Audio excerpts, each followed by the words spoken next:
Sekarang ini banyak sekali ulama dalam definisi kita di Indonesia ini. Yang demo-demo ulama. Apa ceritanya orang teriak-teriak di jalan jadi ulama? Kalau mau menasihati pemerintah, kalau dia ulama punya ilmu, Rasulullah SAW bersabda, "Man kana indahu nasihatun lidhi sultan, fala yubdiha alaniya, wal ya'khudh biyadihi, wal yansahhu sirra, fa in qabila minhu fadak, wa illa faqad addama alaihi." Siapa yang punya nasihat kepada pemerintah, jangan dia sampaikan terang-terangan. Dia pegang tangan pemerintah itu. Dia nasihati rahasia. Kalau diterima oleh si pemerintah, itu yang diinginkan. Tidak diterima, dia sudah tunaikan tanggung jawabnya. Wahai orang-orang yang beriman, taati Allah, taati Rasul, dan ulil amri di antara kalian. Akan tetapi apabila ia menjadi pemimpin, dan tentunya dengan cara yang tidak sesuai syariat, tetap Rasulullah mengatakan, wa in ta'ammara alaikum abdun habasyai, walaupun kalian dipimpin oleh hamba sahaya Ethiopia. Jangankan Pak Jokowi, jangankan Pak SBY dan lain sebelum yang pernah jadi presiden di Indonesia, Fir'aun saja yang demi Allah mereka nggak sejahat Fir'aun. Fir'aun saja diperintahkan Nabi Musa dengan Harun, idhaba ila Fir'aun innahu togo faqula lahu qawlan layyina. Yang gak boleh anak laki lahir main potong aja. Fir'aun lebih dari Rohingya loh. Terus datang ke Fir'aun, katakan perkataan yang lembut. Idza ra'aita rajulan yasubbul hakim fa'lam annahu sahibu hawa. Kalau engkau melihat ada orang yang mencela pemimpinnya, menjelek-jelekan pemimpinnya, ketahuilah kalau dia itu pengikut hawa nafsunya. Dan tanyakan kepada dia, apa setiap kali engkau mencela pemimpinmu kau dapat pahala? Dapat pahala enggak kalau kita menjelekkan pemimpin kita? Kalau dapat pahala kita cela, enggak dapat pahala. Pertanyaan kedua, kalau kau doakan pemimpinmu, kau dapat pahala enggak? Dapat, Masya Allah. Oke, pertanyaan yang selanjutnya, kalau kau celah pemimpinmu, pemimpinmu berubah enggak? Enggak berubah. Kalau kau doakan pemimpinmu, bisa enggak Allah merubah pemimpinmu? Bisa. Terus kenapa kau tidak doakan pemimpinmu? Man akrama sultanallahi fil ard akramahullah. Wa man ahana sultanallahi fil ard ahanahullah. Siapa yang memuliakan pemerintah Allah di atas muka bumi, Allah akan memuliakannya. Dan siapa yang menghinakan pemerintah Allah di atas muka bumi, Allah akan menghinakannya. Imam Ahmad itu, lihat Imam Ahmad, seorang ulama, disiksa di 3 generasi pemerintahan. Tapi bersamaan dengan itu beliau berkata apa? Lau anna li da'watan mustajabah ma ja'altuha illa lis-sultan. Andai kata saya memiliki doa yang pasti dikabulkan, saya tidak akan peruntukkan doa itu kecuali untuk pemerintah. Udah dibilang bernegara seperti orang sholat. Kalau imam salah, ingetin baik-baik. Subhanallah. Masih salah juga, bantu dengan bacaan, mungkin dia lupa. Jangan main tarik kerah imam. Menurut lo, banget lo. Nggak beres sholat kita urusannya kalau begitu. Turunin imam, ganti imam, turunin presiden. Nggak bakal pernah beres, mau sampai kapan. Kemudian saya telah terangkan rahasia, ruh dan makna. Kenapa diperintah taat kepada pemerintah walaupun dia berbuat baik? Sebab kudeta terhadapnya itu menyebabkan apa? Kerusakan yang lebih besar. Dan sepakat para ulama tidak boleh merubah kemungkaran yang akan melahirkan kemungkaran yang apa? Yang lebih besar. Tahu nggak, Hajjaj bin Yusuf itu membunuh 120.000 kaum muslimin pelan-pelan, Pak. Cungkil dulu matanya, diputuskan dulu lidahnya, dipotong telinganya, potong kakinya. Itu yang sudah dibunuh oleh dia seperti itu 120.000 orang.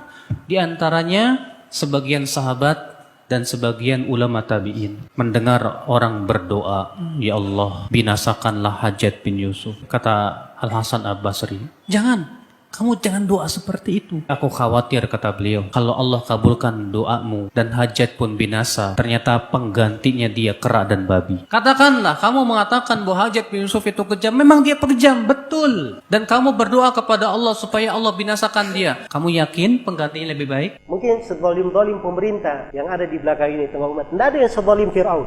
Saya mau tanya, dalam Al-Quran pernah dikisahkan Nabi Musa dan Bani Israel demo Fir'aun? Fir'aun dan bala tentaranya dibinasakan. Sebab kebinasaannya satu amalan Bani Israel yang mereka lakukan. Allah berfirman dalam Al-Quran di surah Al-A'raf, kami wariskan bumi dari timur hingga baratnya, bumi yang diberkahi, kepada kaum yang tadinya tertindas di atas muka bumi, dan telah sempurna kalimat Allah yang maha indah untuk Bani Israel disebabkan karena kesabaran mereka. Mereka hanya punya sabar. Perintah untuk taat kepada pemerintah muslim walaupun dia zalim, ini diucapkan oleh seluruh imam as-salaf, tidak ada silang pendapat. Afdalul jihad kalimatu adlin inda sultanin jair.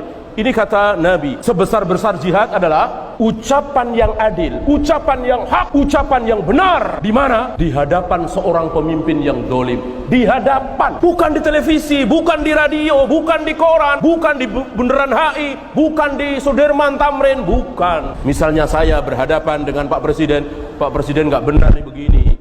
Mau Masuk aliran sesat didiamkan. Ini mencaci maki Nabi Muhammad. Masuk Anda diamkan begini. Saya berdua dengan presiden, bukan di televisi, bukan di radio, di mimbar nggak boleh, di jalanan apalagi. Itu cara Yahudi. Tentu teman-teman sekalian yang menasihati pemimpin, orang yang bisa sampai suaranya ke pemimpin itu. Kalau antum menasihatin seseorang, cari misalnya seorang pemimpin perusahaan. Contoh saja dulu, kita cari siapa pegawai perusahaannya yang bisa menyampaikan kata-kata itu. Atau siapa kira-kira orang yang bisa sampai suaranya. Kecuali kalau kita memang langsung didengar, alhamdulillah. Pemimpin ini mendengarkan aspirasinya atau penyampaian dan keluhannya masyarakat, baguslah, gitu kan.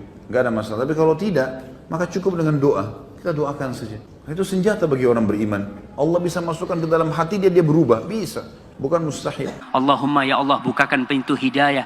Jagalah Bapak Jokowi dan seluruh jajarannya. Jaga mereka dari segala mara bahaya. Berikan petunjukmu, berikan hidayahmu ya Allah. Semoga mereka bisa membawa negeri ini kepada negeri yang baldatun thayyibatun rabbun ghafur. Katakan doa itu, dapat pahala dan Allah bisa. Doakan presiden kita, doakan wakil presiden kita, doakan gubernur kita, doakan. Semoga Allah berikan hidayah. Suatu negara, rakyatnya 200 juta, kemudian presidennya adil, membahagiakan 200 juta orang, betapa banyak pahala yang dia dapatkan. Beliau berkata, jika seorang pemimpin bersungguh-sungguh berisyihad untuk memperbaiki agama rakyat dan untuk memperbaiki dunia rakyat, dia perhatikan dua-duanya. Jika dia sudah bersungguh-sungguh untuk perbaiki, sebisa mungkin, berhasil atau tidak berhasil urusan Allah. Tapi dia berusaha sebisa mungkin, kata Ibnu Taimiyah rahimahullah, fa innahu afdalu ahli zamani. Dia adalah orang yang paling afdal di zamannya. Di negara-negara Islam, kezaliman ul amri disebabkan karena kezaliman rakyatnya. Allah berfirman dalam surah Al-An'am, demikian kami jadikan penguasa-penguasa orang yang zalim disebabkan kezaliman sebagian dari mereka dengan apa yang mereka usahakan. Tidak mungkin pada masa kita sekarang ini pemimpinnya seperti Umar bin Abdul Aziz atau seperti Muawiyah bin Abi Sufyan, tidak mungkin. Atau seperti Umar bin Khattab, tidak mungkin. Kalau rakyatnya zalim, maka pemimpinnya pun zalim. Kalau rakyatnya berbuat maksiat, pemimpinnya pun demikian. Kalau rakyatnya melalaikan salat, pemimpinnya pun demikian juga. Menghilangkan kezaliman penguasa yang ada di negara-negara Islam, yang pertama kewajiban kaum muslimin apa? Yang pertama, taubat kepada Allah. Kalau penguasa itu berbuat dosa, kita pun banyak berbuat dosa dan maksiat kepada Allah. Kita wajib taubat. Yang kedua, membersihkan diri kita dari noda-noda syirik. Yang ketiga, kata Syekh Albani, kewajiban kita mendidik istri dan keluarga kita. Kita akan ditanya oleh Allah tentang istri dan anak kita. Kita umat Islam tidak akan ditanya oleh Allah siapa pemimpin kita, tapi kita akan ditanya bagaimana kamu mengurus istri dan anak kamu. Sebab Nabi bersabda, setiap kamu adalah pemimpin dan setiap kamu akan ditanya tentang pimpinannya.